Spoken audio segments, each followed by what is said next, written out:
नमस्कार, आदाब, सत श्री अकाल दोस्तों। मैं गौरव पारसन आप सभी विद्यार्थियों का हार्दिक अभिनंदन करता हूं शिवी एजुकेशन हब पर। तो प्यारे विद्यार्थियों, जैसा कि आप सभी को पता है, हमारी क्लासेस चल रही हैं, ईसीसी डिप्लोमा के लिए क्लासेस चल रही हैं और पेपर थर्ड है प्यारे विद्यार्थियों, उसको भैया हम पढ़ा रहे हैं। 2 सेशन पहले हो चुके हैं। जिन विद्यार्थियों ने पार्ट 1 और पार्ट 2 नहीं देखा है, जाकर के देख लीजिएगा मेरे भाई, बहुत जरूरी क्लासेज हैं। सबसे पहले जो भी विद्यार्थी पहली बार इस वीडियो को जो देख रहे हैं, नए हमसे जुड़े हैं, उन सबका हार्दिक अभिनंदन है, स्वागत है। सबसे पहले वीडियो को लाइक कर देना, चैनल को सब्सक्राइब कर देना। प्यारे विद्यार्थियों, हम सब्सक्रिप्शन का इसलिए बोलते हैं ताकि अगली वीडियो जब आप तक आए तो आपके पास ऊपर से नोटिफिकेशन आ जाए मेरे भाई, ठीक है। बेल आइकन भी दबा लिया करो ताकि नोटिफिकेशन आप तक पहुंच जाए और आप क्लासेस टाइम पे जुड़ जाए करें, ठीक है मेरे भाई। चलिए, सबसे पहले आपको टाइमिंग याद रखना है, रोज 11 बजे ईसीसी की क्लास आपकी आती रहती है। चलिए, अब आप देखिए पेपर फर्स्ट हम शुरू करते हैं। पेपर फर्स्ट का नाम क्या है? भौतिक सुविधाएं एवं अधिगम सामग्री। और भौतिक सुविधाएं एवं अधिगम सामग्री में सबसे पहले तो हमने क्या देखा? हमने देखा कि प्रारंभिक बाल देखरेख शिक्षा केंद्र क्या है पार्ट फर्स्ट में, और हमने देखा कि प्रारंभिक बाल देखरेख शिक्षा केंद्र है या प्यारे विद्यार्थी इसकी अवस्थिति कैसी होनी चाहिए कि जहां पहुंचना आसान हो, उसके आसपास का क्षेत्र साफ सुथरा हो, वहां बच्चों के लिए बच्चे स्वयं सुरक्षित रह सके और खेलने कूदने के पर्याप्त संसाधन हो। ऐसा हमारा क्या होना चाहिए मेरे भाई? प्रारंभिक बाल देखरेख शिक्षा केंद्र की अवस्थिति होनी चाहिए। फिर हमने प्यारे विद्यार्थियों डिटेल से चर्चा करने के बाद दूसरे दिन हमने क्लास में देखा कि बाहरी स्थान का किस तरह से प्रबंधन करना होता है। पिछली क्लास में हमने आपको बताया कि खेलने कूदने और दौड़ने के लिए बच्चों के लिए खुला स्थान होना चाहिए। सबसे अच्छा तो यह होगा कि खेल का मैदान यदि नहीं है तो प्यारे विद्यार्थियों होना तो जरूरी है, उस प्रारंभिक बाल देखरेख शिक्षा केंद्र के पास में होना जरूरी है। यदि नहीं है, उसके जस्ट पास में नहीं है, तो थोड़ी ही दूरी पर, ज्यादा दूरी पर नहीं, थोड़ी दूरी पर आपको कोई पार्क देखना है, कोई खाली मैदान देखना है जहां पर बच्चों के लिए आप क्या कर सके प्यारे विद्यार्थियों, खुला मैदान स्थापित करवाएं ताकि बच्चे वहां पर अपना शारीरिक क्रियाएं कर सकें और भैया शारीरिक रूप से मजबूत हो सके। खेल उपकरण आप लगाएं। झूलने के लिए प्यारे विद्यार्थियों हो सकता है आप या तो स्कूल के बाहर उनको ग्राउंड में आप खेल के उपकरण झूले वगैरह लगवा दें। यदि नहीं है, आपका पार्क जगह नहीं है, तब मेरे भाई बड़े बड़े हॉल है उनमें आप रस्सियां डलवा दें, बच्चों के लिए खेलने की व्यवस्था कर दें। ठीक, कल के मैदान में हमने देखे घास लगवा दें आप प्यारे विद्यार्थियों, 4 दीवारी कर दें, फूल लगा दें, सब्जियां लगा दें, फल लगा दें, छायादार पेड़ लगा दें। ये सारी चीजें कल की क्लास में हमने देख लिया था मेरे भाई। बच्चों को सामूहिक गतिविधियों में बांट करके आप समूह में बच्चों से एक साथ क्या करवा सकते हैं, क्रियाएं कर सकते हैं। ये हमने कल की क्लास में देखा। जिन्होंने विद्यार्थियों ने पार्ट 2 नहीं देखा है, जाकर के देख लीजिएगा। तो प्यारे विद्यार्थियों, कल की क्लास में हमने क्या देखा था? हमने देखा बाहरी स्थान का प्रबंधन किस तरह से किया जाता है, ठीक है, ये हमने देख लिया था। अरे देखा या नहीं देखा? बिल्कुल मेरे भाई, बाहरी स्थान का प्रबंधन कल की क्लास में हम देख चुके थे। अब देखिए, अब भीतरी स्थान का प्रबंधन करना है कि अब हमारा प्रारंभिक बाल देखरेख शिक्षा केंद्र है, उसके भीतर प्यारे विद्यार्थियों आपका भवन कैसा होना चाहिए, आपके दरवाजे कैसे होने चाहिए, खिड़की कैसी होनी चाहिए, उसके अंदर की प्यारे विद्यार्थियों दीवारें नुकीली रखनी है नहीं रखनी है, तो ये सारी बातें आज की क्लास में हमको पढ़नी है। तो सबसे पहले चलते हैं मेरे भाई, आपको किसी तरह की कोई टेंशन नहीं लेनी है, आराम से आपको चैप्टर फर्स्ट ही चल रहा है, हेडिंग डाल लीजिएगा मेरे भाई। क्या होगी? सबसे पहले भीतरी स्थान का प्रबंधन। आज की हेडिंग क्या होगी? भीतरी स्थान का प्रबंधन। भीतरी स्थान का प्रबंधन किसका? भीतरी स्थान का प्रबंधन।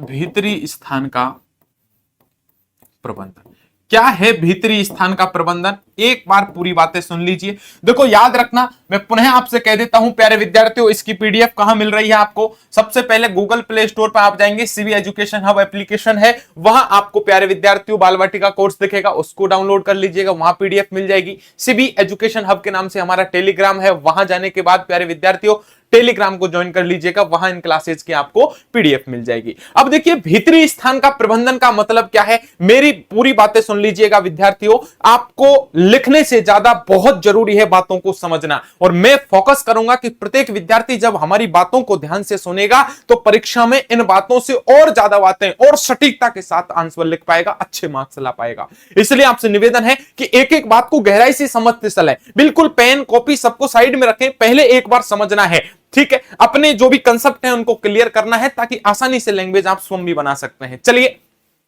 भीतरी स्थान का प्रबंधन क्या होता है? मतलब यह है कि किसी भी आपका प्रारंभिक बाल देख रेख और शिक्षा केंद्र है, उसके भीतर की भाग में, भीतरी प्रबंधन का मतलब है कि उसके जो आंतरिक भाग में, उसके भीतरी भाग में कौन कौन से कमरे बने हुए हैं, इसकी चर्चा हम देखेंगे कि केंद्र के भीतरी भाग के हम उचित उपयोग कैसे कर सकते हैं, किस तरह की हमें व्यवस्था करनी है, और उन तरीकों को हमको सीखना होता है जिससे कि प्रारंभिक बाल देखरेख शिक्षा केंद्र है, इसके सभी एक्टिविटी को हम ध्यान से करवा सकें। सबसे पहले इनमें आता है भवन की चर्चा कर लेता हूं। भवन यानी बिल्डिंग, बिल्डिंग यानी प्यारे विद्यार्थियों आपका मकान हो गया, ठीक है। भवन यानी प्रारंभिक बाल देखरेख शिक्षा केंद्र है या स्कूल है, उसकी बिल्डिंग कैसी होनी चाहिए प्यारे विद्यार्थियों, इसकी चर्चा है कि प्रारंभिक बाल देखरेख शिक्षा केंद्र स्थापित करने के लिए सही स्थान का चुनाव करना बहुत जरूरी है। साथ में ही आपको भवन निर्माण करना है उस स्थान पर, तो इसके लिए आपको क्या करना है, आस पड़ोस के मकानों को देखना है। आपको देखना है कि मंदिर का कोई पिछवाड़ा तो नहीं है, पंचायत का कोई घर या किसी आपका ऐसा अनुपयुक्त इमारत है प्यारे विद्यार्थियों जो आपके लिए उपयोग हो सकता है, तब प्यारे विद्यार्थियों उसको आप प्रारंभिक बाल देखरेख शिक्षा केंद्र के लिए उपयोग कर सकते हैं। पुनः सुनिए क्या कहना चाह रहे हैं। आप हो सकता है कि आप प्रारंभिक बाल देखरेख शिक्षा केंद्र खोलना चाहते हैं, आपके पास प्यारे विद्यार्थियों आप ये देख रहे हैं कि चलो हमारे आस पड़ोस में एक भवन है जो कि खाली पड़ा हुआ है। आपने सोचा कि ठीक है, हम यदि अनुकूल है, यदि शर्तों का पालन कर रहा है, तो हो सकता है उसमें आपने क्या खोल लिया, प्रारंभिक बाल देखरेख शिक्षा केंद्र खोल लिया। कोई भी आपका मंदिर है, मंदिर के पीछे काफी जगह है, कोई भवन बने हुए हैं, तो ठीक है, उसमें आप प्रारंभिक बाल देखरेख शिक्षा केंद्र चला सकते हैं। कोई भी पंचायत घर बना हुआ है आपका, या प्यारे विद्यार्थियों याद रखना, ऐसा कोई भी भवन जो अल्प समय के लिए, साल में मात्र 10 दिन जैसे कोई काम आ रहा है, कोई सरकारी बिल्डिंग है, तो उस जगह भी प्यारे विद्यार्थियों आप क्या कर सकते हैं, प्रारंभिक बाल देखरेख शिक्षा केंद्र के रूप में उसका उपयोग कर सकते हैं। समझ में आ रही है मेरी बातें? मान के चलिए कि कोई बहुत पुराना पिछड़ा इलाका है जहां भवन नहीं बन सकती, कोई छोटी बस्ती है, पहाड़ के ऊपर रहती है, और प्यारे विद्यार्थियों वहां पर भी हमें प्रारंभिक बाल देखरेख शिक्षा केंद्र खोलना है, तो भाई कोई पुरानी बस तो होगी आपके पास। कोई भी काम में ऐसा नहीं आ रहा, कोई रेल का डब्बा यदि पड़ा हुआ है, तो भी प्यारे विद्यार्थी उसका उपयोग करके आपको प्रारंभिक बाल देखरेख शिक्षा केंद्र के रूप में प्रयोग कर देना है।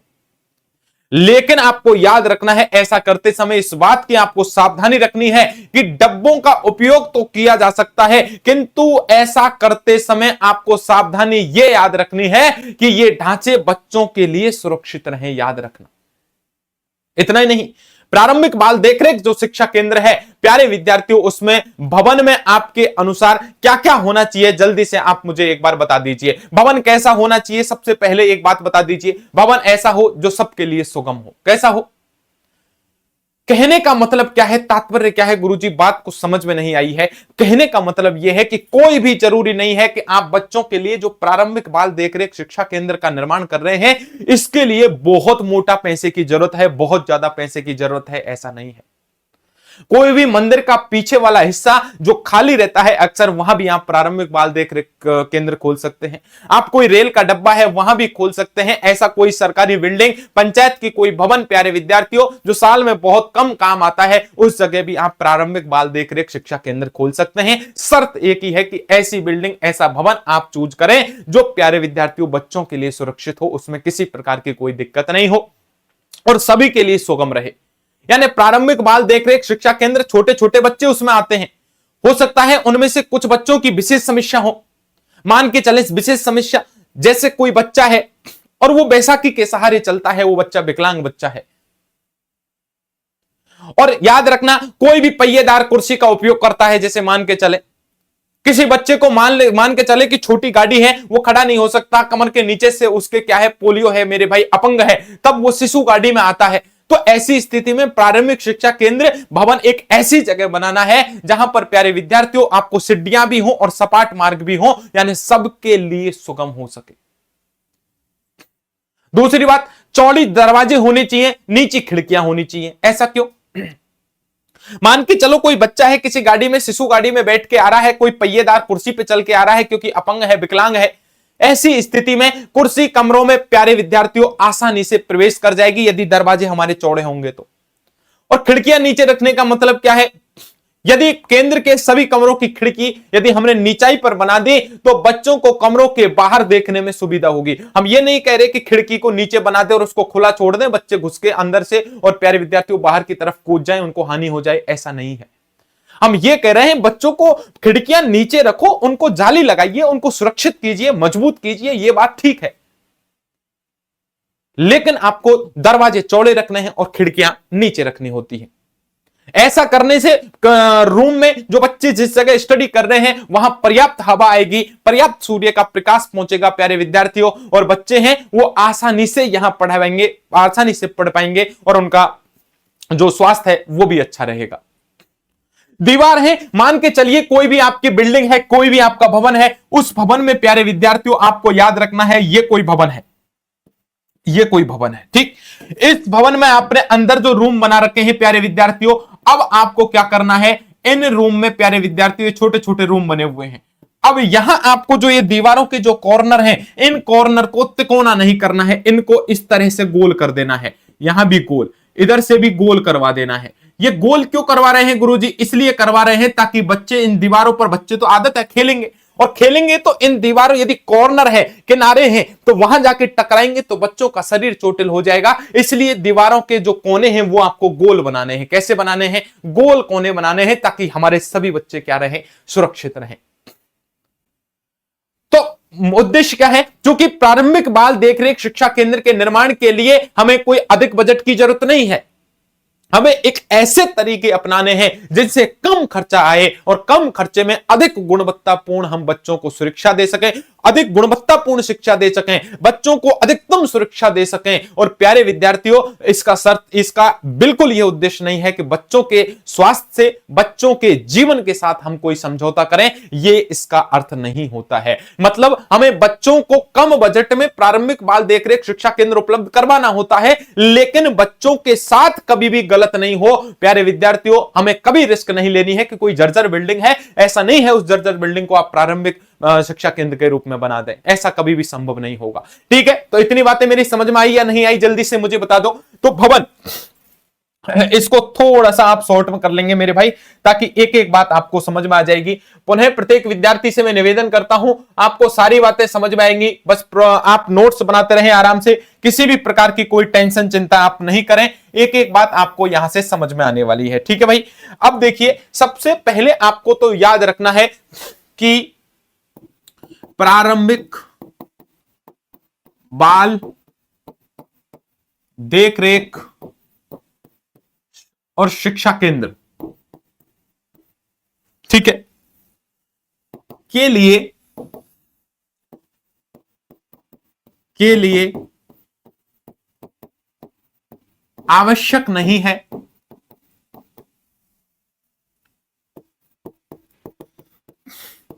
कि आप अत्यधिक पैसा, बजट खर्च करके इसका निर्माण करें। समझ में आई मेरी बात? क्या लिखी है लाइन? कोई भी जरूरी नहीं है कि अत्यधिक आपको पैसे की आवश्यकता है इस भवन या बिल्डिंग के निर्माण के लिए, अपितु आपको यह भवन किसी पंचायती भवन, कोई पंचायत का भवन है, कोई भी ऐसा रेल का डब्बा पड़ा है प्यारे विद्यार्थियों जो गांव में आपके स्थापित है, उसको साफ आपने कर लिया है, कोई पंचायत भवन है, कोई भी प्रसिद्ध मंदिर है, मंदिर का पीछे का खाली हिस्सा,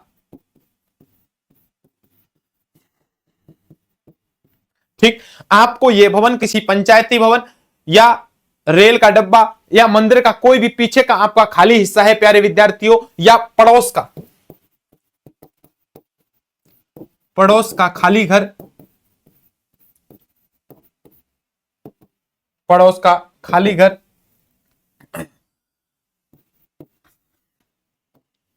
मौजूद होने की स्थिति में मौजूद होने की स्थिति में तो आपको यह भवन किसी पंचायती भवन, रेल का डब्बा, मंदिर का पीछे का खाली हिस्सा, पड़ोस का खाली घर मौजूद होने की स्थिति में स्थापित करना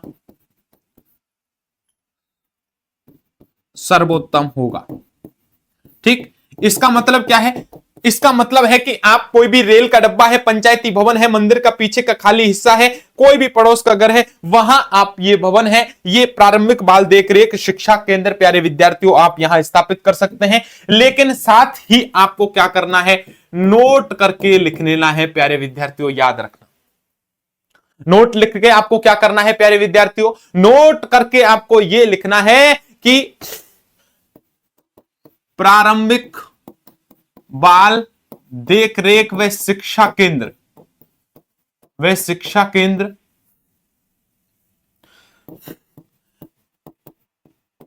निर्माण या खोलते समय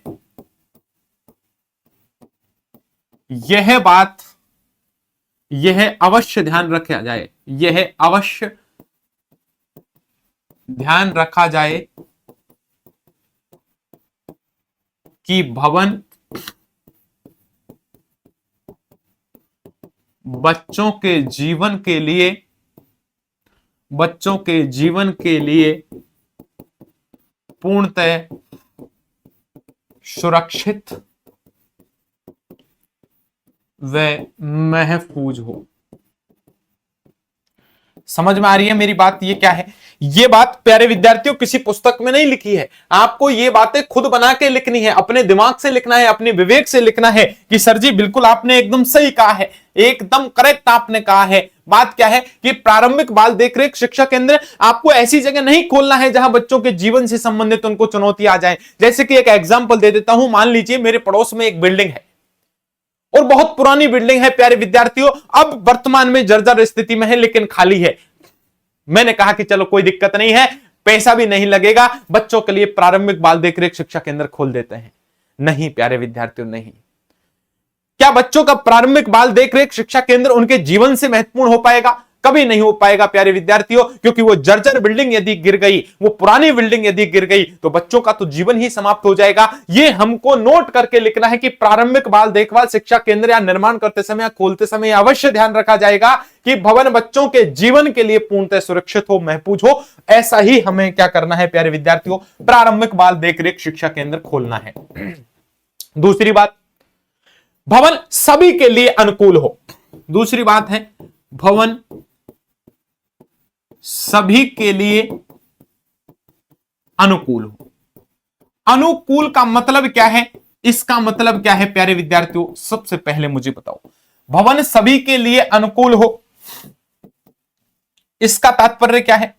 इसका सीधा सीधा मतलब है प्यारे विद्यार्थियों कि आपको प्रारंभिक बाल देखरेख शिक्षा केंद्र है, इसमें प्यारे विद्यार्थियों छोटे छोटे बच्चे आते हैं, कोई वैसा की पाएगा, कोई विकलांग बच्चा है प्यारे विद्यार्थियों, कोई तो सभी बच्चों के लिए आने जाने में क्या हो, सुगम हो। ऐसा आपको क्या करना है? प्रारंभिक बाल देखरेख शिक्षा केंद्र है उसका निर्माण करना है। समझ में आ गई क्या मेरे भाई बात? जल्दी से मुझे बताओ। मान के चलें इसमें कौन आते हैं? छोटे छोटे बच्चे। छोटे छोटे कौन आते हैं? बच्चे। और छोटे छोटे बच्चों में मान के चलिए कि हमारे क्यों हैं? विशेष बच्चे। याद रखना प्यारे विद्यार्थियों, विशेष बच्चे, विकलांग बच्चे मत लिखना। आजकल परिभाषाएं बदल चुकी हैं। हम किसी बच्चे से ये नहीं बोल सकते कि किसी भी आदमी से कि तू लंगड़ा है, तू लूला है, तू बहरा है, तू किसी भी रूप से तेरे अंदर विकृति है। याद रखना, आपको कानूनी रूप से प्यारे विद्यार्थियों ये शब्द है, ये झंझट में डाल सकते हैं, आपके ऊपर कानूनी प्रक्रियाएं हो सकती हैं। तो सर, तो पूछा गया, बच्चे पूछते हैं फिर सर विकलांग से विकलांग नहीं कहे तो क्या कहें? जल्दी से बताओ। 3 पैरों वाले कह दे क्या? यदि किसी की एक आंख फूट गई है तो उसको क्या बोले? 4 आंख वाला। आप बताओ, यदि उस काने से काना नहीं बोला जाए, विकलांग से विकलांग नहीं बोला जाएगा, अंधे से अंधा नहीं बोला जाएगा, गूंगा से गूंगा नहीं बोला जाएगा, तो इनसे बोला क्या जाएगा? तो हमारी नई शिक्षा नीति में स्पष्ट कहा गया है कि ऐसे बच्चों को विशेष आवश्यकता है।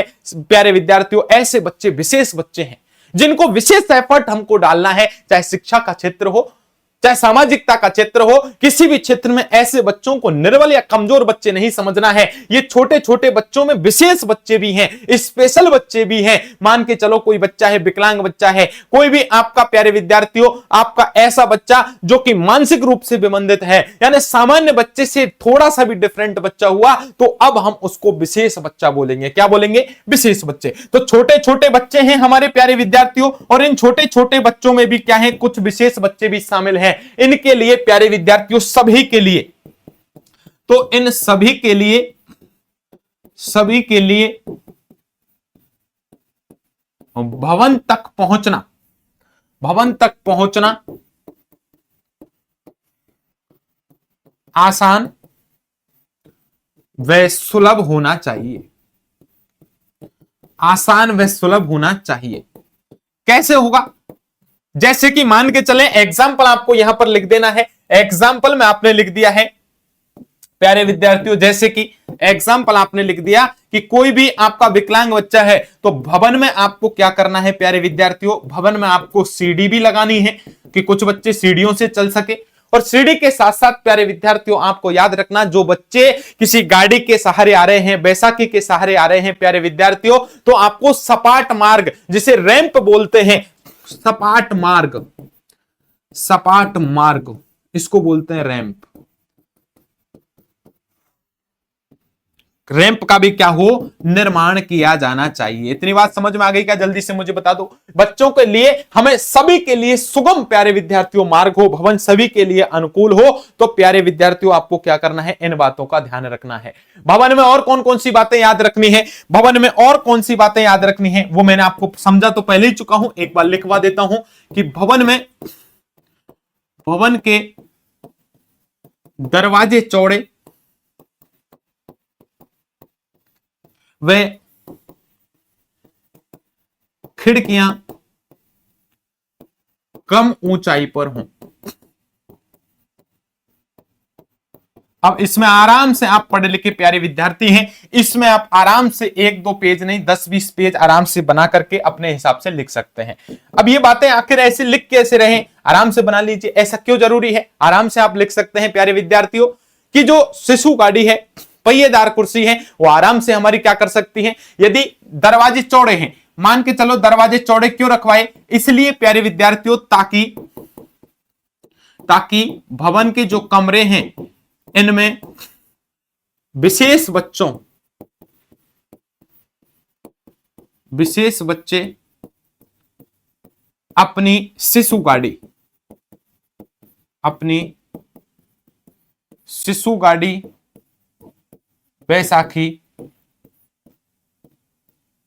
बैसाखी या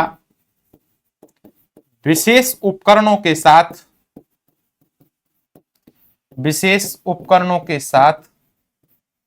प्रवेश कर सके। विशेष उपकरणों के साथ प्रवेश कर सके। समझ गए मेरी बात? कोई बच्चा है कुर्सी पर, डॉक्टर ने कहा है कि कुर्सी पर ही बैठा रहेगा, ये इसका शरीर नीचे वाला हिस्सा काम नहीं करेगा, अब ये बच्चा खुद खड़ा नहीं हो सकता, तो ऐसी स्थिति में उसको कुर्सी पर लाया गया है। अब हमने गेट तो बना दिए भवन के छोटे छोटे, अब कुर्सी अंदर जा ही नहीं रही, तो बच्चा क्या बाहर से बैठ के पढ़ेगा? इसलिए प्रारंभिक बाल देखरेख शिक्षा केंद्र है, इसके भवन के निर्माण के समय दरवाजे आपको चौड़े रखने हैं और खिड़कियां कम ऊंचाई पर रखनी है। खिड़कियां कम ऊंचाई पर क्यों रखनी है, जल्दी से मुझे बता दो। इसके पीछे रीजन क्या है प्यारे विद्यार्थियों, कारण क्या है? इसके पीछे कारण है प्यारे विद्यार्थियों कि जो छोटे छोटे बच्चे होते हैं, ये कमरों के बाहर भी देखने में इनको सुविधा होगी। छोटे छोटे बच्चों को कमरों से बाहर देखने में क्या मिलेगी मेरे भाई? बाहर देखने में सुविधा होगी। क्यों दिखवा रहे हैं गुरुजी, हम सुविधा क्यों दे रहे हैं? चलो इस रीजन से आप संतुष्ट नहीं है तो याद रखना, आपको इनके माध्यम से सूर्य प्रकाश, या इसको बोल सकते हैं रोशनी, व स्वच्छ हवा बच्चों तक पहुंच सकेगी, बच्चों तक पहुंच पाएगी। ठीक, तो छोटे छोटे बच्चों के कमरों से बाहर देखने में उनको सुविधा भी मिलेगी, कम खिड़कियां होंगी तो, और साथ में सूर्य का प्रकाश भी इनके माध्यम से आएगा, एक स्वच्छ हवा भी इन तक पहुंचेगी, ताकि प्यारे विद्यार्थियों कम हाइट की यदि आपकी खिड़कियां हैं तो बच्चों का स्वास्थ्य है वो भी सुरक्षित रहेगा। ठीक, दीवारों के कॉर्नर है वो गोल होने चाहिए। भवन आप बना रहे हैं तो प्यारे विद्यार्थियों इस बात को भी आपको याद रखना है कि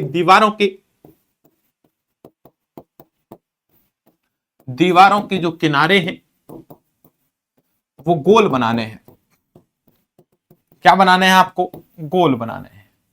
गुरुजी ये बात समझ में नहीं आई है, इसका मतलब क्या है, एक बार हमें समझा दो। इसका मतलब यह है कि प्यारे विद्यार्थियों ये आपका कोई भवन है, ये भवन है, और इस भवन में आपके मान लीजिए ये मुख्य दरवाजा है, इसके अंदर आपके कई प्रकार के रूम बने हुए हैं, ये रूम बने हुए हैं, मान के चलें ये 3 रूम हैं अंदर, और इस 3 रूम में प्यारे विद्यार्थियों आपको ये इसमें खिड़कियां हैं, इनके गेट हैं।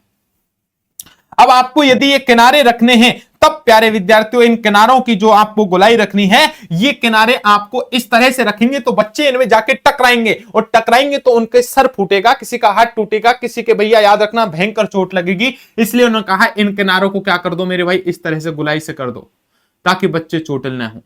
इन किनारों को क्या करना है तुम्हें प्यारे विद्यार्थियों, गोल कर देना है ताकि बच्चे हमारे चोटिल नहीं हो। ये बात आपको विशेष याद रखनी है। इतनी बात समझ में आ गई क्या? पूरी बात जल्दी से मुझे बता दो। ये बात जिन विद्यार्थियों को समझ में आ गई है भैया राधे राधे, उनको सारी बातें समझ में आ जाएगी। ये क्यों रखना है? ताकि मैं शॉर्ट में लिख रहा हूं, आपको वहां फुल डिटेल से लिखना है। पहली क्लास में मैंने आपको बता दिया था, ताकि प्यारे विद्यार्थी बच्चे सुरक्षित रहें, ताकि बच्चे नुकीले या धारदार दीवारों द्वारा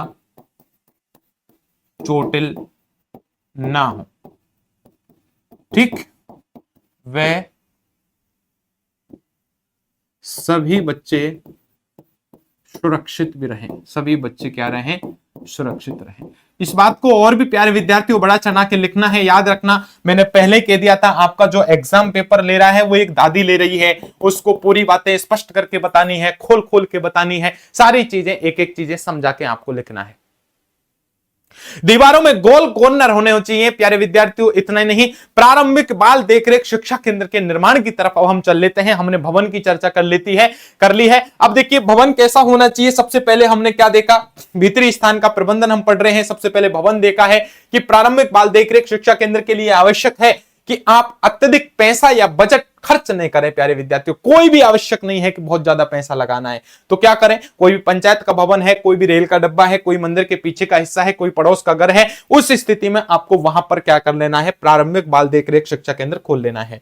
लेकिन एक बात याद रखनी है कि आपको यह भवन चूज करते समय, प्रारंभिक बाल देखरेख शिक्षा केंद्र खोलते समय इस बात का ध्यान रखना है कि बच्चे पूर्णतः सुरक्षित होने चाहिए, उनके जीवन के साथ कोई खिलवाड़ न हो, भवन सभी के लिए अनुकूल हो। छोटे छोटे बच्चे हैं, कुछ विशेष बच्चे आते हैं, सभी के लिए, ताकि उसमें सीढ़ियां भी हो, उसमें रैंप भी हो, सब बच्चे आसानी से भवन से पहुंच जाएं। आपको याद रखना है भवन के दरवाजे चौड़े हों, ताकि जो भी बच्चे हैं, विशेष बच्चे, शिशु गाड़ी है, कोई बैसाखी से आ रहा है, विशेष उपकरणों से आ रहा है, वो आसानी से प्रवेश कर लें।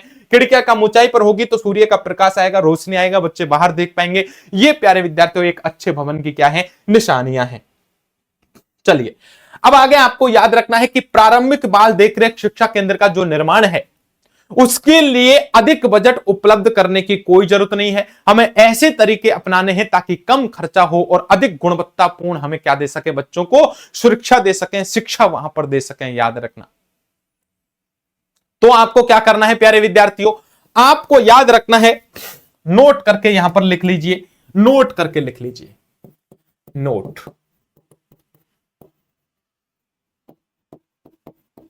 अधिक गुणवत्तापूर्ण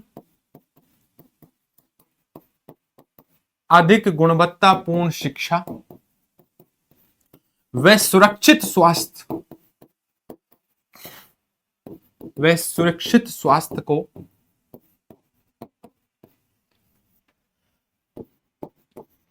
देखते हुए,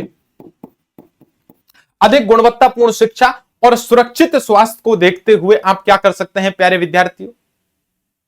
आप क्या कर सकते हैं, आप निम्न तरीके अपना सकते हैं सुरक्षा के। प्यारे विद्यार्थियों, कौन कौन से तरीके अपना सकते हैं, याद रखना को ध्यान में रखते हुए, प्रारंभिक बाल देखरेख एवं जो शिक्षा केंद्र है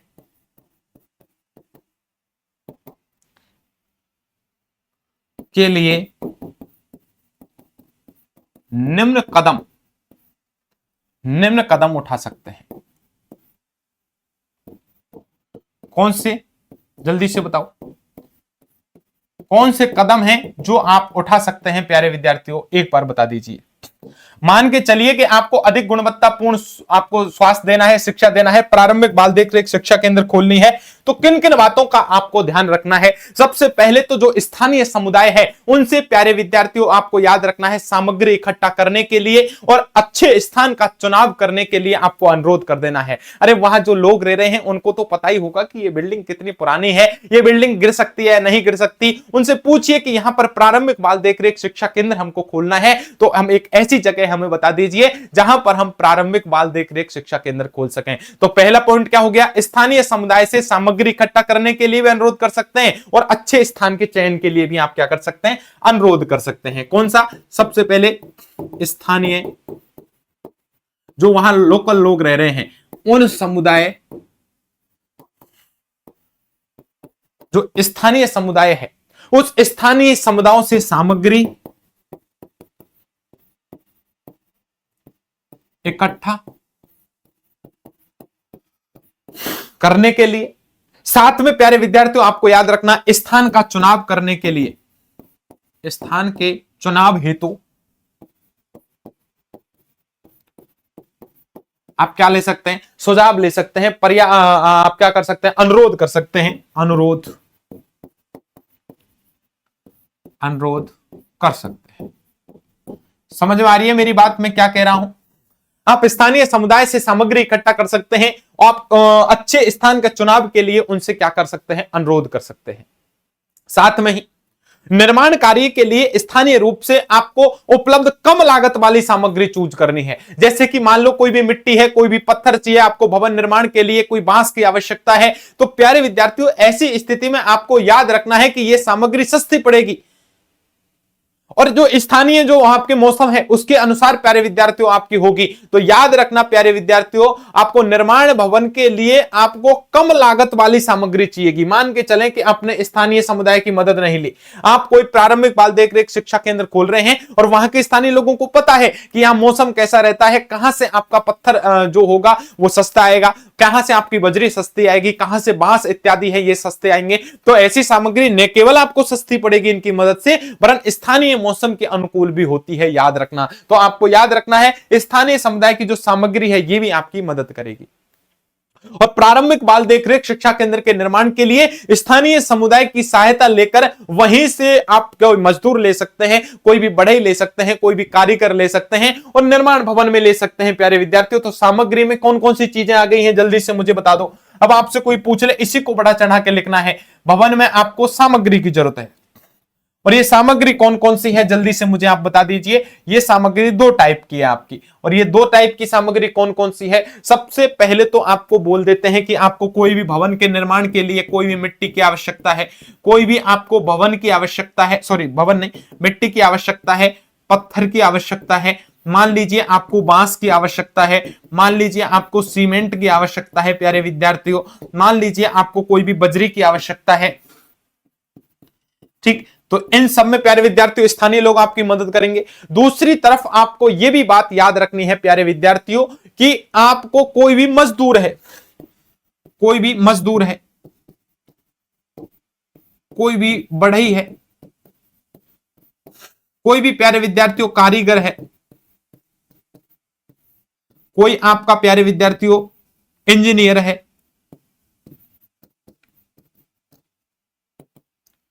इंजीनियर है, तो इन सबको प्यारे विद्यार्थियों कम बजट में, क्या है सबसे बड़ी बात क्या है, कम बजट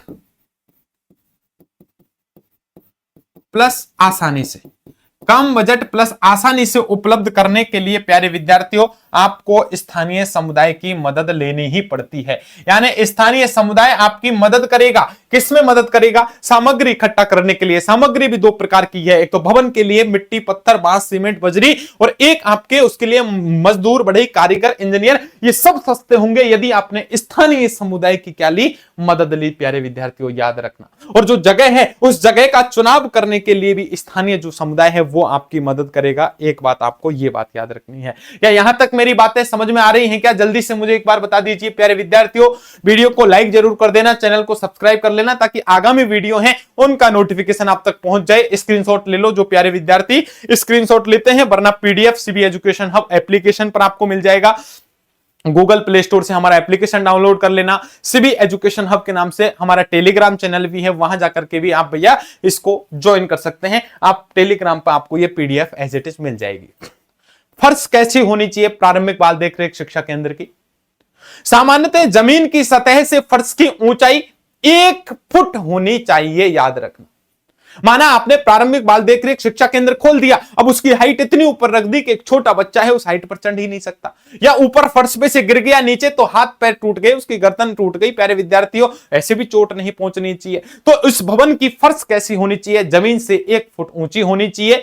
किंतु जहां यदि इतनी भी नीची नहीं रखनी है प्यारे विद्यार्थियों, यह भी बात याद रखना, यदि ऐसे स्थान जहां पर जल्दी से पानी भर जाता है बारिश के समय, तो ऐसे स्थान जहां वर्षा में पानी जमा हो जाता है वहां अच्छा होगा कि फर्श की ऊंचाई 2-3 फुट आप रख दें। तो फर्श तो प्यारे विद्यार्थियों या तो चलो ठीक है, जहां पानी भरता है वहां तो 2-3 फुट रखें, और जहां पानी नहीं भरता है वहां 1 फुट आपको रखना है। लेकिन फर्श या तो सीमेंट का होना चाहिए या फर्श मिट्टी का बना होना चाहिए। जहां तक हो सके फर्श सपाट होना चाहिए, चिकना नहीं होना चाहिए। प्यारे विद्यार्थियों ज्यादा चिकना नहीं हो। चिकने का मतलब क्या है? चिकने का मतलब प्यारे विद्यार्थियों इसका तात्पर्य यह है कि उसमें ज्यादा आपके ऊंचा नीचा नहीं हो। ऐसा नहीं हो कि बच्चे प्यारे विद्यार्थियों ठोकर खा के गिरते रहें। तो कोशिश ये करें कि फर्श सपाट हो, जिससे इनकी सफाई भी आसानी से हो जाए, बच्चों का रखरखाव भी आसानी से हो जाए। चलिए तो हम चर्चा कर लेते हैं जो भवन आप बना रहे हैं, इस भवन का प्यारे विद्यार्थियों भवन की फर्श कैसी हो। भवन की फर्श, अब इस लाइन को आप बना करके एज इट इज आप लिखेंगे, यह आपकी जिम्मेदारी है। मैं शॉर्ट में ही लिखूंगा प्यारे विद्यार्थियों कि सामान्यतः फर्श 1 फुट हो। ठीक, लेकिन यदि बारिश का पानी जहां जमा होता है, बारिश का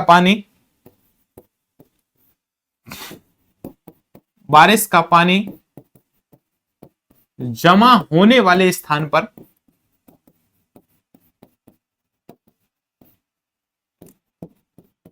फर्श 2 या 3 फुट होना चाहिए। 2-3 फुट ऊपर हो। ठीक, इतनी बात समझ में आ गई क्या? जल्दी से मुझे बता दो। जो फर्श है प्यारे विद्यार्थियों वो आपका 1 फुट सामान्यतः होना चाहिए, जहां सामान्य बच्चे आसानी से ऊपर चढ़ सके। लेकिन वहीं पर यदि बारिश का पानी जमा हो रहा है तो ऐसी स्थिति में आपको 2-3 फुट ऊंची फर्श हो जाए तो भी चलेगी। दूसरी बात आपको कौन सी बात याद रखनी है कि जो ये फर्श है, ये फर्श कैसी हो? सपाट हो, चिकनी हो। चिकनी का मतलब बिल्कुल ये नहीं है कि एकदम तेलिए हो, बच्चे रिपट रिपट के गिरे, नहीं मेरे भाई। चिकनी का मतलब यहां तात्पर्य है कि जो फर्श है वो फर्श आपकी भैया याद रखना गड्ढे नुमा नहीं हो, दरार नुमा नहीं हो, ऊंची नीची नहीं हो, ताकि बच्चे उससे भैया बार बार टकरा के गिरते रहें। समझ में आ गई मेरी बात? तो फर्श कैसी हो? सपाट होनी चाहिए प्यारे विद्यार्थियों। आपको कैसी रखनी है? चिकनी रखनी है प्यारे विद्यार्थियों। क्यों रखनी है? ताकि वहां पर क्या हो सके? साफ सफाई हो सके। इसका कारण भी लिख देता हूं ताकि आपको कोई दिक्कत नहीं आए, आसानी से साफ सफाई। जब सपाट और चिकनी होती है ना तो प्यारे विद्यार्थियों फर्श को साफ और सफाई आसानी से हो जाती है। ठीक, इतनी बात समझ में आ गई। ये तो आज के हमने बात करी है फर्श की, किसकी? भवन के फर्श की। अब हम बात कर लेते हैं दीवारों की कि दीवार कैसी होनी चाहिए। तो जो फर्श की दीवारें हैं प्यारे विद्यार्थियों वो कैसी होनी चाहिए? फर्श की दीवारें पत्थरों से बनी होनी चाहिए, ईंट से बनी होनी चाहिए, मिट्टी से बनी होनी चाहिए। अच्छा, एक बात और लिख देता हूं मैं यहां पर कोशिश करनी है कि जो फर्श है प्यारे विद्यार्थियों, कोशिश करनी है कि जो हमारी फर्श है या तो सीमेंट की बनी हो, ठीक, या किसकी बनी हो, मिट्टी से निर्मित होनी चाहिए। मिट्टी से हो तो भी चलेगी, सीमेंट की है तो भी चलेगी, लेकिन सपाट होनी चाहिए और चिकनी होनी चाहिए। यह बात आपको याद रखनी है। भवन की फर्श की बात होली है। अब हम बात कर लेते हैं नेक्स्ट प्यारे विद्यार्थियों, भवन की दीवारें।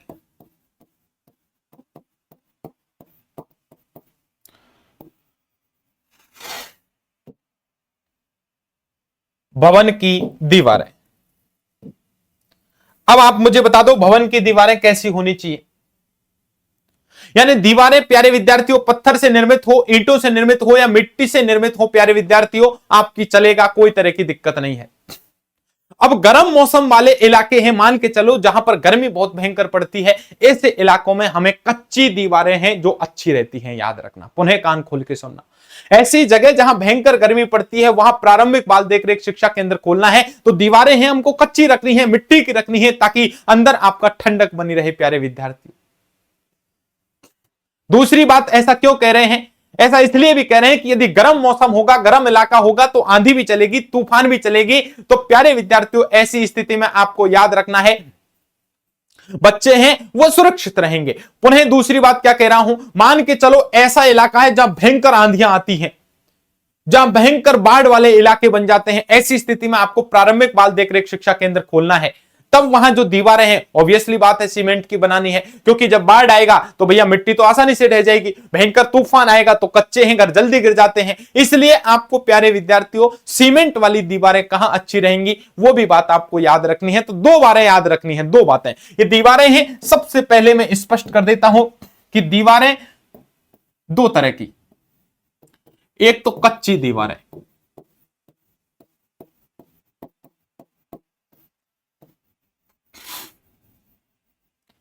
और एक है प्यारे विद्यार्थियों आपकी पक्की, जो किस किस की हो सकती है, सीमेंट की, पत्थर की, ये पक्की दीवार है। अब ये कहां कहां होनी चाहिए भवन की, ये भी बात आपको याद रखनी है। तो कच्ची दीवारें तो कहां रखनी है प्यारे विद्यार्थियों, आपको याद रखना है जहां गर्म वाला इलाका हो। प्यारे विद्यार्थियों याद रखना, गर्म मौसम, गर्म मौसमी इलाकों में भवन की बिल्डिंग कैसी रखनी है, कच्ची रखनी है। लेकिन मान के चलें यदि किसी ऐसा इलाका जहां पर बाढ़ग्रस्त आपका कोई इलाका होता हो, बाढ़ग्रस्त के साथ साथ प्यारे विद्यार्थियों आपको याद रखना है जहां पर भयंकर आंधियां चलती हैं, जहां तूफान चलते हैं, ऐसी स्थिति में आपको क्या बनानी है, पक्की दीवारें आपको बनानी होती हैं, याद रखना। ठीक, इतनी बातें। ऐसा क्यों? क्योंकि ये क्या है, मजबूत भी है और टिकाऊ भी है। ये क्या होती है, मजबूत होती है प्लस क्या होते हैं, टिकाऊ होती है। अरे जल्दी से बता दो इतनी बातें समझ में आ गई या नहीं आई? क्लास अच्छी लग रही है नहीं लग रही है? एक बार क्लास को लाइक कर देना, शेयर कर देना। ये पीडीएफ कहां मिलेगी? ये कहीं भी प्यारे विद्यार्थियों CB education hub Google play store से एप्लीकेशन डाउनलोड कर लीजिएगा, वहां आपको ये मिल जाएगी। एप्लीकेशन में बाल वाटिका कोर्स ज्वाइन कर लीजिएगा, उसमें आपको ये क्लासेज मिल जाएंगी। साथ में आपको बाल वाटिका की कोर्स भर्ती जो आएगी उसकी भी तैयारी करवाई जा रही है। साथ में गूगल प्ले स्टोर से प्यारे विद्यार्थियों टेलीग्राम आप डाउनलोड कर लेना, वहां सीबी एजुकेशन हब के नाम से हमारा टेलीग्राम चैनल है, वहां आपको ये पीडीएफ मिलेगी। किसी तरह की कोई टेंशन चिंता आपको नहीं है। चलिए अब बात कर लेते हैं प्रारंभिक बाल देखरेख शिक्षा केंद्र की। हमने सबसे पहले किसकी बात करी है, भवन की बात करी है आज की क्लास में कि भवन प्यारे विद्यार्थियों कैसा हो। भवन के बाद हमने चर्चा कर ली प्यारे विद्यार्थियों कि आपके भवन के दरवाजे कैसे हों, खिड़कियां आपकी कैसी हों। इसके बाद हमने चर्चा कर ली कि भवन की फर्श कैसी होनी चाहिए, भवन की दीवारें कैसी होनी चाहिए, भवन के किनारे कैसे होने चाहिए, इसकी भी हमने चर्चा कर ली है मेरे प्यारे विद्यार्थियों। करी या नहीं करी, जल्दी से मुझे बता दो। चलो अब इसके बाद हम चर्चा किसकी कर लेते हैं कि जो भवन है, इस भवन की छत कैसी होनी चाहिए, इसकी भी एक बार चर्चा कर लेते हैं। भवन की छत कैसी होनी चाहिए, प्रारंभिक बाल देखरेख शिक्षा जो केंद्र है, इसकी छत कैसी होनी चाहिए प्यारे विद्यार्थियों। तो छत डालने के लिए आपको बांसों की जरूरत है, केले के पत्ते, पत्थर की कोई पट्टी हो सकती है, लकड़ी हो सकती है, ईंट हो सकती है, टीन की चद्दर हो सकती है, किसी भी प्रकार की प्यारे विद्यार्थियों ऐसी आपका उपाय हो सकते हैं जो कम खर्चीले हो, स्थानीय मौसम के अनुकूल हो। प्यारे विद्यार्थियों ऐसी सामग्री का उपयोग आप प्रारंभिक बाल देखरेख शिक्षा केंद्र की छत के रूप में कर सकते हैं।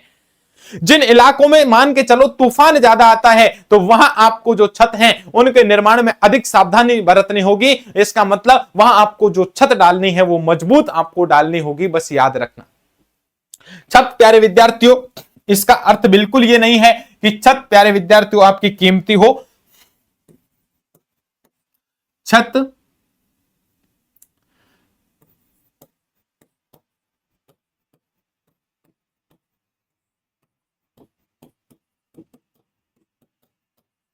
कम खर्चीली भी हो सकती है। जैसे जैसे मान के चलो कम खर्चीली कैसे हो सकती है, कोई भी बांस की छत आपने बना ली, बांस द्वारा आपने छत बना ली मेरे भाई, मान के चलिए बांस द्वारा नहीं तो केले के पत्ते, केले के पत्तों की आपने छत बना ली, साथ में आपने देख लिया प्यारे विद्यार्थियों कि पत्थर की कोई पट्टी आपने रख दी, पत्थर की पट्टी रख दी, मान के चलिए कि आपने कोई लकड़ी का पाटा रख दिया, लकड़ी का पाटा आपने रख दिया है। साथ में ही आपको यह बात याद रखनी है कि कोई भी सीमेंट या ईंट की कोई या टीन रख दीजिए, टीन की चादर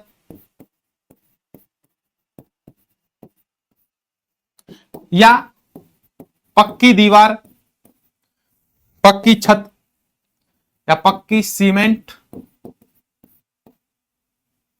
व ईंट की छत,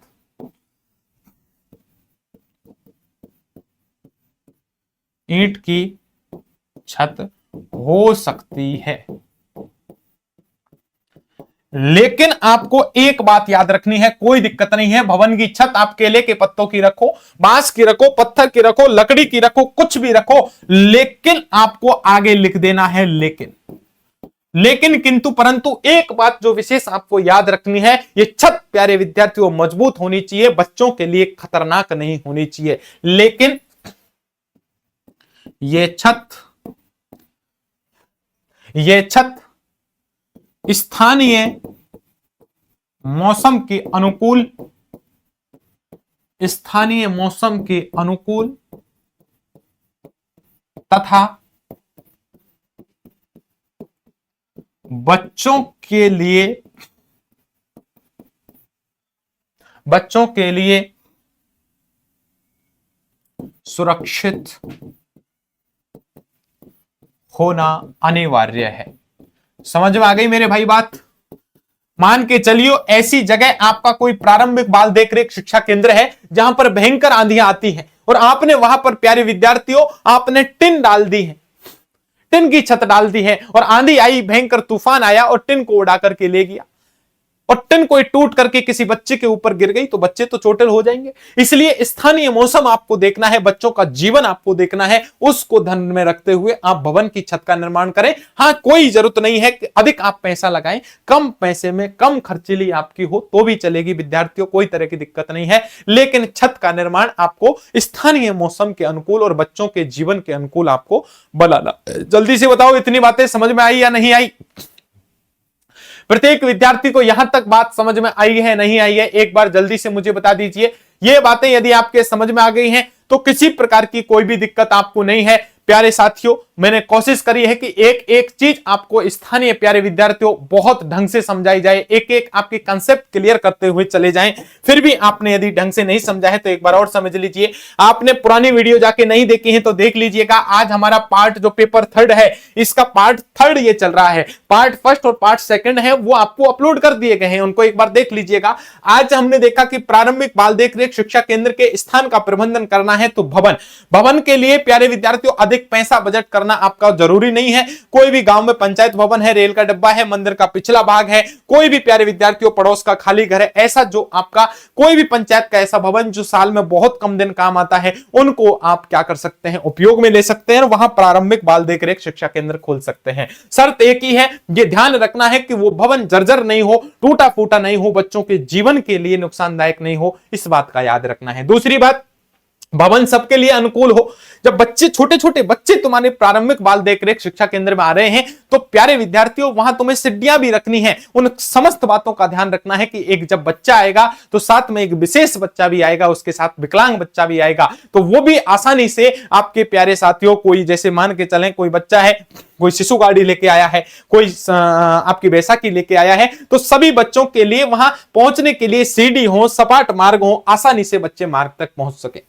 फिर हमने भवन के दरवाजों की बात करी कि दरवाजे कैसे होने चाहिए, चौड़े होने चाहिए, ताकि वहां बच्चे शिशु गाड़ी और बैसाखी के माध्यम या विशेष उपकरणों के माध्यम से कक्षा के अंदर प्रवेश कर सकें और रोज अपनी कक्षाएं भैया वो ले सकें। खिड़कियां कम ऊंचाई पर हो ताकि बच्चों को आसानी से सूर्य का प्रकाश पहुंचे, रोशनी पहुंचे, स्वच्छ हवा पहुंचे और बच्चे आराम से खिड़की के सहारे खड़े होकर बाहर की तरफ देखें। लेकिन यहां भी एक नोट करके लिख देना है आपको, जो खिड़की है कम हाइट पर तो रखें लेकिन मजबूती के साथ उनको रखना है ताकि बच्चे भी सुरक्षित रहें। नोट आपको लिखवा दिया कि अधिक गुणवत्तापूर्ण शिक्षा और सुरक्षित स्वास्थ्य को देखते हुए प्रारंभिक बाल देखभाल शिक्षा केंद्र के लिए आप निम्न कदम उठा सकते हैं कि स्थानीय समुदाय से आप जब भवन निर्माण कर रहे हैं तो उनसे पूछें कि कौन सा आपका स्थान उचित रहेगा। आप स्थानीय जब सामग्री का उपयोग करें तो भी स्थानीय लोगों की मदद लें। सामग्री का मतलब आपको मिट्टी हो गई, पत्थर हो गई, बांस हो गई, सीमेंट हो गई, बजरी हो गई, ऐसी स्थिति में प्यारे विद्यार्थियों वो आपको सलाह देंगे तो कम बजट में आपको क्या आ जाएगी, ये आपका भैया ये सामग्री उपलब्ध हो जाएगी। साथ में वो ये भी बताएंगे कि कौन सा मजदूर अच्छा है, कौन सा इंजीनियर अच्छा है, कौन सा बढ़ई अच्छा है, कौन सा कारीगर अच्छा है, ये भी प्यारे विद्यार्थियों आपको अच्छा कम पैसे में और आसानी से उपलब्ध होगा। किसकी मदद से? स्थानीय समुदाय की मदद से।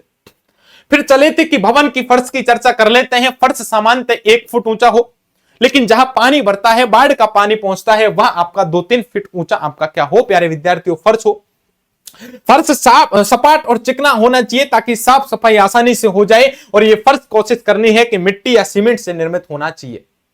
भवन की दीवारों की बात कर ली थी। कुछ कच्ची दीवारें ऐसी जगह पर भवन की बनानी है जहां गर्म मौसम रहता है, लेकिन जहां बाढ़ ग्रस्त होता है, आंधियां चलती हैं, तूफान चलते हैं, वहां पर जो भवन की दीवारें बनती हैं वो मजबूत और टिकाऊ दीवार बनानी है और वो संभव है सीमेंट, पत्थर से, ईंटों से।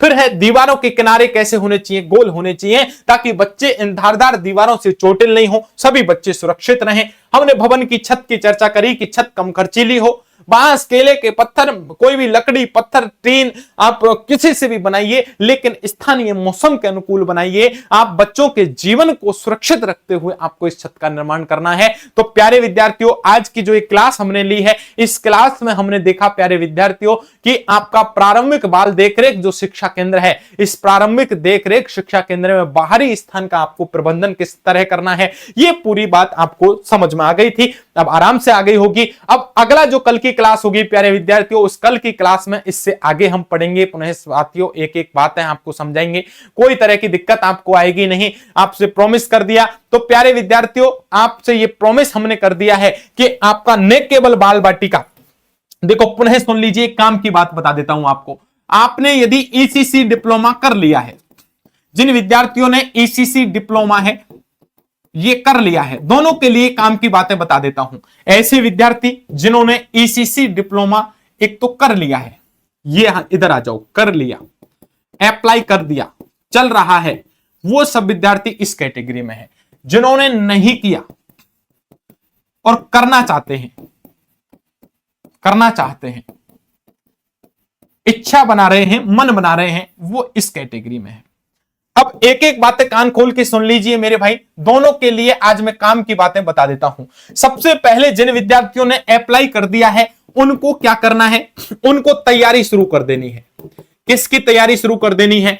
एक तो आपको ईसीसी डिप्लोमा की तैयारी कर देनी है और एक जो भर्ती आ रही है बाल वाटिका उसकी तैयारी शुरू कर देनी है। अब आपके लिए लक्ष्य ये है, तो गुरुजी करें कहां से, आप एक बार हमें बता दो, उचित गाइडेंस दो। तो मेरे भाई पुनः आप देख रहे होंगे क्लास अभी ली है, रोज क्लासेज आपकी चल रही है, तो ऐसे स्थिति में आपको क्या करना है, एक एप्लीकेशन डाउनलोड करना है, शिवी एजुकेशन हब। ये शिवी एजुकेशन हब प्यारे विद्यार्थियों एप्लीकेशन गूगल प्ले स्टोर से डाउनलोड करिए और डाउनलोड करने के बाद आपको बात याद रखनी है, यहां आपको ईसीसीई बाल वाटिका कोर्स दिखेगा, ईसीसीई बाल वाटिका कोर्स दिखेगा। और इस बाल वाटिका कोर्स में अब आपको दोनों ईसीसी डिप्लोमा और जो आगामी भर्ती है बाल वाटिका, इन दोनों की तैयारी आपको मिलेगी मात्र 2000 रुपए में। कितने में मेरे भाई? दोनों कोर्स 2000 रुपए में। क्या गुरुजी बात मजाक कर रहे हो क्या? नहीं मेरे भाई, अभी ऑफर चल रहा है, डिप्लोमा और भर्ती दोनों 2000 में मिलेगी। पुनः कान खोल के सुन लीजिए, ऑफर सीमित समय तक है, आपको फिर ये कोर्स नहीं मिलेगा, ऑफर बंद हो जाएगा, ये कोर्स आपका 10,000 का हो जाएगा। समय रहते ज्वाइन कर लीजिए। कहां जाना है? जिन्होंने कर लिया डिप्लोमा, आवेदन कर दिया, शिवी एजुकेशन हब एप्लीकेशन पर जाना है, आपको वहां जाके ईसीसी बाल वाटिका कोर्स ज्वाइन कर लेना है। 2000 रुपए में दोनों की तैयारी होगी, बाल वाटिका भर्ती की और ईसीसी की। अब जिन्होंने ये कोर्स नहीं किया है ईसीसी वाला, उनके लिए गुरुजी हमारे लिए कुछ बता दो। तो आपके लिए सॉल्यूशन है मेरे भाई कि सबसे पहले आपको क्या करना है, आपको एक नंबर दे देता हूं मैं जहां आप संपर्क कर सकते हैं, 7014495956। दोबारा नंबर नोट करो, 7014495956 पर आप हमें कॉल करें। हम आपको यह बताएंगे कि आपके नियर बाई ईसीसी डिप्लोमा कहां से हो सकता है, वर्तमान में इसके आवेदन चल रहे हैं या नहीं चल रहे हैं, आपको करना है तो कब आपका एग्जाम हो जाएगा, कब डिप्लोमा आपके हाथ में आ जाएगा, और किस प्राइवेट संस्थान से आपको नहीं करना है वो भी हम आपको बताएंगे। क्योंकि आपको ऑथेंटिक करना है, आपको सरकारी डिप्लोमा करना है, ऐसा डिप्लोमा करना है जो सर्वमान्य हो प्यारे विद्यार्थियों। तो वर्तमान में इसके फॉर्म चल रहे हैं या नहीं चल रहे, आपको आवेदन करना चाहिए या नहीं करना चाहिए, आपके पास पैसे की कमी है, समय की कमी है, या फिर आपके दिमाग में कुछ बातें चल रही हैं, तो सभी बातों का समाधान आपको मिलेगा 7014495956 पर। गुरुजी हम तो इसमें भी समाधान लेना चाहते हैं कि ये कोर्स कब मिलेगा, हम यहां से कर रहे हैं, इस कोर्स में क्या क्या है, तो आप भी भाई कॉल कर सकते हो, कोई तरह की दिक्कत नहीं है। 7014495956 पर कॉल कर दीजिए, कोई तरह की दिक्कत नहीं है। तो प्यारे विद्यार्थियों एक बार स्क्रीनशॉट ले लीजिएगा, पूरी बातें आपको समझ में आ गई हैं। तो पुनः आपसे कह देता हूं, पेपर 3 चैप्टर 1 हमारा भौतिक सुविधाएं अधिगम सामग्री है, चल रहा है। आसानी से रोज आपको 11 बजे क्लासेस ज्वाइन करनी है। इसी आशा उम्मीद के साथ कि आपको सारी बातें समझ में आ गई होगी और बाबा भोलेनाथ की कृपा से आप सभी विद्यार्थी बहुत जल्दी सफल हों, इसी शुभकामनाओं के साथ आज के सेशन को यहीं विराम देते हैं। मिलते हैं नेक्स्ट वीडियो में, तब तक के लिए आप सभी को नमस्कार, सभी को राधे राधे, जय हिंद, जय भारत दोस्तों।